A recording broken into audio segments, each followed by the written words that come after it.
Bienvenue, ici on va voir comment rendre des sujets complexes super simples et clairs. Face à un grand nombre, sans calculette, il y a une méthode bien plus rapide pour vérifier. Ces règles, c'est une vraie boîte à outils pour le calcul mental. Allez, on la remplit.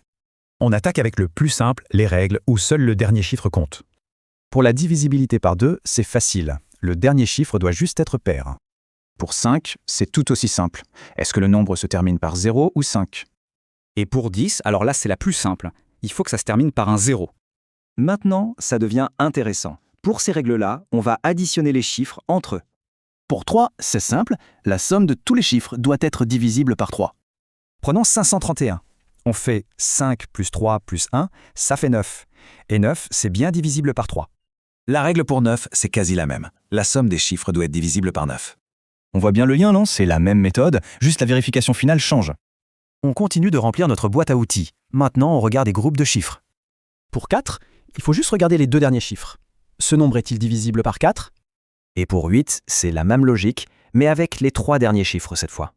Une autre super pratique, pour 25, ça doit finir par 00, 25, 50 ou 75. Allez, dernière étape, les règles combinées. Là, on réutilise ce qu'on a déjà appris. Pour 6, c'est un double test. Le nombre doit être divisible par 2 et par 3.